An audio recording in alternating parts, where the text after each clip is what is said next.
আমরা ব্রয়লার মুরগি খাই না। ব্রয়লার মুরগি রান্না করার মতো রান্না করলে শুধু খাবেন না, চেটে পুটে খাবে সবাই। আসসালামু আলাইকুম, কেমন আছেন সবাই? আশা করি ভালো আছেন। আমি আলহামদুলিল্লাহ ভালো আছি। ভালো আছি বললেও ভুল হবে, কেননা কণ্ঠ শুনে বুঝতে পারছেন একদম ঠান্ডায় গলা দেবে গেছে, ভয়েস দিতে পারছি না। তাই যাই হোক, শাহনাজ ব্লগ অ্যান্ড কুকিং আরেকটা লং ভিডিও নিয়ে আসলাম। ভিডিওটার সঙ্গে অবশ্যই থাকবেন। পানি কম হাতাবো, সব কিছুই কম করবো। এই জন্য সবাই যে মুরগির মাংস কেটে ধুয়ে পরিষ্কার করে আমি এটা খুরসুন দিয়ে ম্যারিনেট করে নিলাম। আর আজকে কিন্তু আমি নতুন পেঁয়াজ দিয়ে রান্না করব। তো প্রথমে পেঁয়াজটা ভেজে নিয়ে আমি তার ভিতরে বেশি করে মরিচের গুঁড়া দিয়ে নিলাম। মরিচের গুঁড়া দিয়ে কিন্তু অনেকটাক্ষণ মাখিয়ে রাখছিলাম লবণ দিয়ে। আর আমি এখানে বাটা বেটে নিয়েছিলাম। এটা আমার ঘরোয়া বাটা মশলা, বাদাম বাটা আছে, আদা রসুন ধনিয়া জিরা এগুলো বাটা।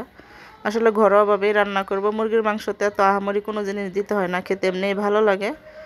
আর তারপরে যে মশলা, রেডিমেড যে মশলা কেনা থাকে রোস্টের, সেগুলো বয়মে ছিল, সেখান থেকে একটু দিলাম। তো যাই হোক, দিয়ে ভালো করে কষিয়ে নেব। আর ভয়েস দিতে আসলেই যত সবজিওয়ালা, ঝাড়ুওয়ালা, হকারওয়ালা মানে যে সব আসবে, ওই যে আসতেছে দূর থেকে আমি নিজেই বুঝতে পারতাছি, কেননা আমার তো নিজেরই কণ্ঠ ভাঙ্গা, ওদের কণ্ঠটাই বেশি আসবে। আমার মনে হয় রুম থেকে চলেই যেতে হবে। প্রতিদিনই এরকম হয়, ভাল লাগে না আমার মাঝে মধ্যে। যাই হোক, ভয়েস দিতে গেলেই কোথা থেকে যেন আসে, অন্য টাইমে আসবে না। আমি মাংসগুলা দিয়ে কিন্তু ভালোভাবে সুন্দর করে আমি কষিয়ে নিব। আর কিছু আমি যে মরিচ দিয়ে দেবো, আমি হালকা চিড়ে নিছি মরিচগুলো, একদম দিয়ে আলাদা করিনি, তাহলে বিচিগুলা বের হয়ে যাবে, ভাল লাগবে না। আর কণ্ঠটা খারাপ শোনা গেছে, সবাই একটু ক্ষমা দৃষ্টিতে দেখবেন, কারণ আমার নিজের কাছেই কেমন যেন লাগতেছে, অস্বস্তিকর লাগতেছে। ভাবছিলাম চা খেয়ে তারপরে ভয়েস দেবো, ঘুমাইয়া পড়ছিলাম তো, অনেকটা দেরি হয়ে গেছে ঘুম থেকে উঠতে। তাই মাংসটা যাতে তাড়াতাড়ি সেদ্ধ হয়, আমি একটু লেবুর রস দিয়ে দিলাম। আর লেবুর রস লাস্টও আবার একটু দিব। তাই প্রথমে আমি কিন্তু এই টাইমে দেই না, মানে যে দুধ দেওয়ার পরে দেই, এই টাইমে দেই না। আজকে দিয়ে দিলাম, যে যখন মাংস ম্যারিনেট করছিলাম তখন লেবু দিয়ে মাখিয়ে রাখি। আজকে লেবু আনা ছিল না, তাই লেবু দিয়ে মাখিয়ে রাখতে পারিনি। তা যাই হোক, কষিয়ে নেওয়া হয়ে গেলে তারপর আমি এখানে লিকুইড দুধ দিয়ে দিব। আমি কিন্তু ঘরোয়া পদ্ধতিতে রান্না করব, বারবারই বলে দিচ্ছি। আর এখানে যে টমেটোর সস ছিল আমার হাতে বানানো, সেখান থেকে একটু সস দিয়ে দিব।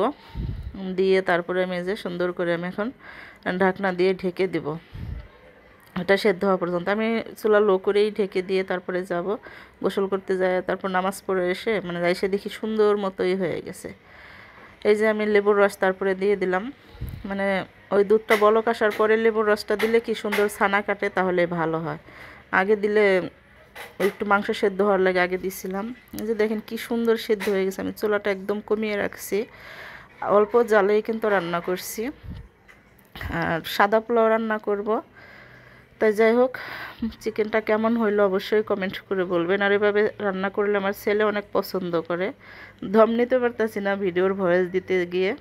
পোলাও চালটা আমি প্রথমে সুন্দর করে আদা রসুন দিয়ে তেল দিয়ে ভালো করে ভেজে নিব, একটু কাঁচামরিচ আর লবণ দিয়ে তারপরে ভেজে গরম পানি দিয়ে দেবো। আর যারা আমার ভিডিওটা দেখছেন লাস্ট পর্যন্ত, তাদেরকে অসংখ্য ধন্যবাদ। ফেসবুক থেকে দেখলে অবশ্যই লাইক কমেন্ট শেয়ার করবেন, ইউটিউব থেকে দেখলে আমার চ্যানেলটা সাবস্ক্রাইব করে রাখবেন।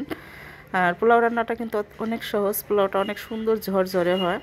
এভাবে যদি ভালো করে ভেজে নিয়ে তারপরে গরম পানি দেওয়া যায়, আমার একদম পারফেক্ট মতোই হয়ে গেছে পোলাওটা। দেখেন কি সুন্দর ঝরঝরে হয়ে গেছে। এটা দিয়ে কিন্তু